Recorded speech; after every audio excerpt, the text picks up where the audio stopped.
پاکستان کے اندر موسمیاتی تبدیلی بڑی تیزی کے ساتھ اپنے اثرات دکھا رہی ہے۔ اس کے نتیجے میں اپریل کا پورا مہینہ جو ہے اس کے بارے میں کہا جا رہا ہے کہ یہ معتدل رہے گا، اور مئی کے پہلے ہفتے میں موسم کچھ تھوڑا سا سرد ہوگا، اور جون میں پری مانسون ہو جائے گی۔ یہ کچھ پچھلے 3 یا 4 سال کی پریکٹس ہے۔ اس کے نتیجے میں ہماری زراعت کو بہت زیادہ نقصان پہنچتا ہے۔ ابھی بھی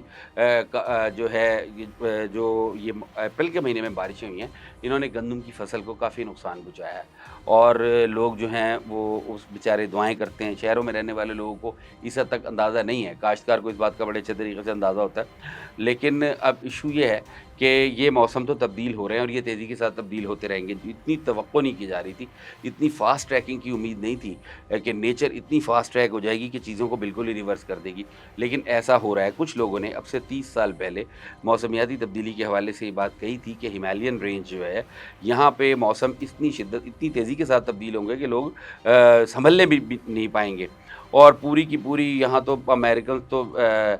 کیا کہتے ہیں، دھمکیاں دیتے ہیں نا ڈونلڈ ٹرمپ کہ میں بم مار کے سویلائزیشن ختم کر دوں گا، میں یہ کر دوں گا، لیکن قدرت جب کچھ کام کرنا چاہتی ہے تو وہ کر لیتی ہے، وہ دھمکیاں نہیں دیتی۔ تو یہاں پہ جو صورتحال ہے وہ بڑی تیزی کے ساتھ بدل رہی ہے، اور حکومتی سطح پہ ہمارے پاس ایگریکلچر کے حوالے سے کوئی ایسا پلان نہیں ہے۔ این ڈی ایم اے ہمارے پاس ہے، پی ڈی ایم اے ہے، سیلاب سے نمٹنے کا مسئلہ ہے، بارش کا پانی رکتا ہے اسے نکال دیتے ہیں، اس کی نکاسی ہو جاتی ہے، لیکن ایگریکلچر میں کے حوالے سے ایگریکلچر پہ ہم جو موجودہ فصلیں ہیں ان فصلوں کی بہتری کے لیے تو کام کر رہے ہیں، اور اس پہ سائنٹیفک بنیادوں پہ کر رہے ہیں، لیکن ابھی تک کوئی ایسا سیریس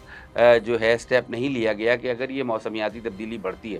موسم ریورس ہونے شروع ہو جاتے ہیں، اور گرمی سردی میں بدل جاتی ہے، اور سردی گرمی میں بدل جاتی ہے، اور بیچ میں جو ڈرائی پیچز ہیں، اور جو کیا کہتے ہیں وہ جو مانسون کا موسم ہوتا ہے، جو ہیومیڈیٹی والا موسم ہوتا ہے، وہ اگر بڑھ جاتا ہے، سال بھر میں اگر 6 مہینے وہ موسم لے جاتا ہے جس میں نمی زیادہ ہوتی ہے ہوا میں، تو اس کی تو ہمارے یہاں فصلیں ہی نہیں ہیں، اس کا تو ہمارے یہاں کوئی ایسا حساب ہی نہیں ہے۔ چاول کی فصل ہوتی ہے اس موسم میں تھوڑا بہت، اور کاشتکاری بھی ہوتی ہے، لیکن اس کو بچا کے رکھنا اور اس کو بہترین طریقے سے جس کو کہتے ہیں آؤٹ پٹ لینا، اس کے لیے ضروری ہے کہ حکومتی سطح پہ کام کیا جائے۔ پنجاب کی میں بھی اس موضوع پہ بہت زیادہ کام کرنے کی ضرورت ہے، اور سندھ میں بھی۔ سندھ،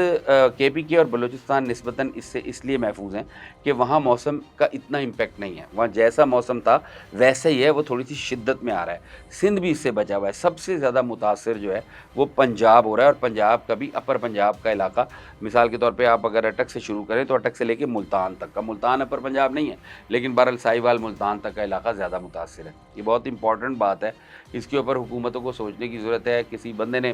آج ان جو اسلام آباد میں مذاکرات جاری ہیں ان کے حوالے سے ایک بات کی تھی کہ اگر آسمان کی بلندیوں سے آپ نیچے اتر آئیں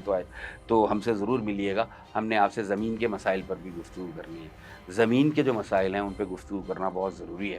ہم ایک زرعی ملک ہیں، 75 سال سے جو ہے ہم نے فروخت تو یہی بات کی ہے، بیچا تو ہم نے یہی کچھ ہے، اگرچہ ہم کوئی زرعی ملک ہیں نہیں۔ دنیا کے جو ٹاپ 10 یا ٹاپ 100 ایگریکلچر لینڈز ہیں اس میں ہم شامل نہیں ہیں، لیکن بہرحال ہمارا اس میں ایسٹ پنجاب کا بھی اور جو انڈین پنجاب ہے اس کا بھی، یہ بہرحال یہ ایک باسکٹ ہوتی تھی، فوڈ باسکٹ ہوتی تھی پورے سب کانٹیننٹ کی، تو لہٰذا ہمیں اس کو تو اہمیت دینی ہے۔ اور یہ جو موسمیاتی تبدیلی ہے، ہم بار بار اس بات کا ذکر کر رہے ہیں کہ یہ ڈینٹ کرے گی آپ کی فصلوں کو، کرنا شروع بھی ہو گئی ہے۔ اس کا کچھ سدباب کیا جائے، ٹھیک ہے، اور کوئی ایسا انتظام کیا جائے کہ ہماری کاشتکاری متاثر نہ ہو، بلکہ بدلتے موسموں کے ساتھ ایڈجسٹ کر کے ہم کچھ ایگریکلچر میں ایسی بہتری لا سکیں کہ زیادہ بہتر اور زیادہ مقدار میں جو فصلیں کاشت کر سکیں اور ان کی آؤٹ پٹ بھی لے سکیں۔